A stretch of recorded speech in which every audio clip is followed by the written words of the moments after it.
Adapun yang mustatir, dhamir mustatir, apa dhamir mustatir artinya? Dhamir yang tersembunyi. Dhamir yang tersembunyi, tidak nampak. Dhamir mustatir yaitu dhamir yang tersembunyi, dalam artian lafadznya tidak nampak. Dhamir jenis ini pasti marfu. Nah, ini kaidah. Dhamir mustatir pasti apa? Pasti marfu. Kalau yang baris tadi bisa marfu, bisa mansub, bisa juga majrur. Tapi kalau mustatir tidak ada yang lain, pasti marfu. Baik. Dan dia terbagi dua.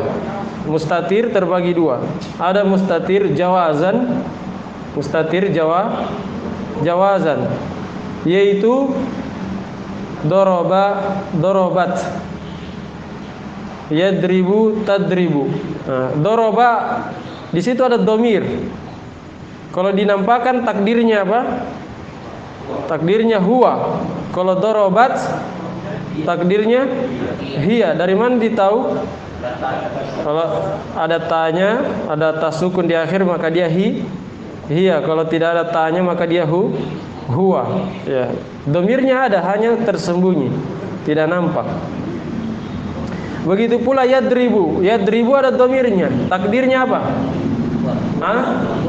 Huwa, karena pakai ya di awalnya. Kalau pakai tadribu maka dia hiya. Ya. Walaupun juga nanti ada tadribu yang pakai anta, tergantung konteksnya. Paham ya? Ini jawazan. Apa arti jawazan? Jawazan itu maksudnya dia bisa nampak, bisa digantikan oleh isim lain. Misalnya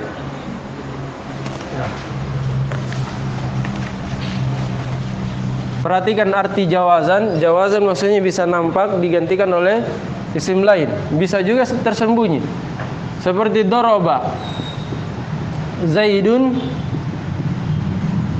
Amron. Ini sama artinya doroba Amron. Zaidun doroba Amron. Kita katakan doroba, failnya apa? Zaidun, pelakunya. Kalau ini failnya mana? Zaidun doroba Amron. Mana failnya? Tidak bisa Zaid karena mendahului fiil, tidak bisa dia. Berarti huwa mustatir yang terkandung dalam fiil. Huwa kembalinya ke Zaid. Di sini kita bisa melihat kalau ini namanya dhamir mustatir jawazan. Artinya bahwa bisa tidak nampak seperti ini, bisa juga dinampakkan dengan isim lain. Paham ya? Digantikan posisinya oleh isim lain. Sama artinya. Huwa ini, siapa huwa ini? Zaid juga. Paham ya? Baik, itu maksud dari jawazan. Bukan artinya bisa nampak atau tidak bisa nampak.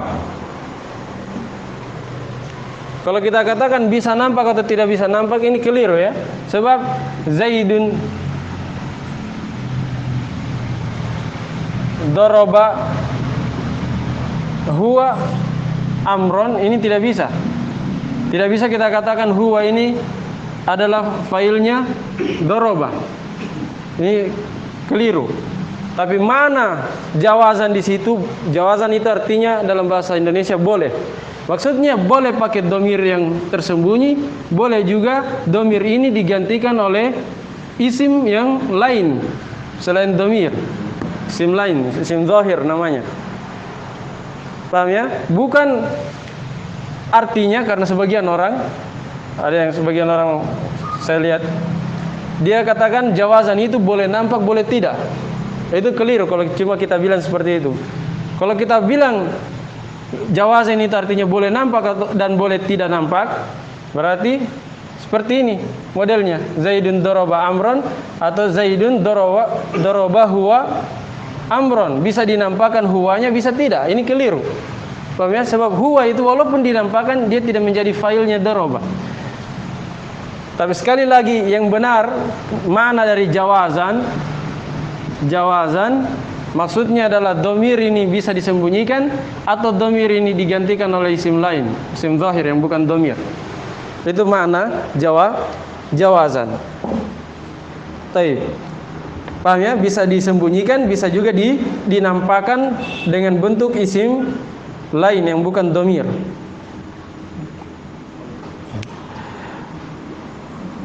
Jadi jawazan pada fi'il madhi ada berapa? Ada berapa itu? Hah? Mana fi'il madhi? Mana? Yang di atas. Doroba, dorobat. Itu fi'il madhi. Yang jawazan pada fi'il madhi itu cuma 2. Yang jawazan pada fi'il mudhari juga cuma 2. Selain daripada itu, fi'il-fi'il yang lain itu bukan apa? Bukan jawazan, bukan pula mustatir, ada yang baris. Paham ya? Taib. Yang kedua ada yang wujuban. Wujuban dari kata wajib. Wujuban maksudnya wajib sembunyi. Kalau tadi bisa sembunyi, bisa dinampakkan dengan isim yang lain. Kalau yang kedua ini wajib, wujuban, wajib sembunyi, wajib disembunyikan. Contohnya tadribu. Tadribu yang tersembunyi dalamnya anta. Saya kasih dalam kurung di situ ya, sengaja. Sebab ada tadribu yang terkandung dalamnya hiya dan ada tadribu yang terkandung dalamnya anta. Paham? Kalau yang mustatir jawazan tadi tadribu yang takdirnya hiya. Kalau tadribu yang takdirnya anta itu wujuban. Dia wajib sembunyi, tidak boleh nampak. Tidak boleh nampak. Begitu pula adribu. Adribu ini terkandung dalamnya apa? Ana ya, ana karena pakai hamzah di awal, ana. Kalau nadribu nahnu pakai nun di awal. Kemudian fil amr idrib anta. Idrib di situ anta. Nah, ini 4 yang wujuban. Selain daripada ini, maka dia bukan wujuban. Jelas ya? Jadi jawazan ada 4 lafadznya, wujuban juga ada berapa? Ada 4. 3 pada fi'il mudhari, 1 pada fi'il amr. Tidak ada pada fi'il madhi yang wujuban. Tidak ada pada fi'il madhi yang wujuban. Dan sekali lagi, kemungkinan besar dia marfu sebagai fa'il atau naibul fa'il. Mustatir itu pasti marfu ya, dan marfunya itu entah dia fa'il atau naibul fa'il. Tergantung fiilnya apakah ma'lum atau majhul. Dipahami? Seandainya dia duriba, kalau duriba mana domirnya? Apa domirnya? Hah? Kita bilang huwa atau hiya? Huwa. Karena tidak ada tanya ya. Kalau ada tanya baru hiya. Kalau tidak ada tanya berarti huwa. Huwa ini mustatir, tidak kelihatan, terkandung dalam duriba. Dia rofa, marfu pasti. Sebagai apa? Fa'il atau naibul fa'il? Naibul fa'il karena dia majhul, ya kan? Seandainya daraba fa'il. Begitu pula duribat. Ya. Kalau pakai ta misalnya. Pakai ta duribat takdirnya apa? Huwa atau hiya? Hiya kan? Hiya mustatir, rofa sebagai apa? Fa'il atau naibul fa'il? Naibul fa'il karena majhul.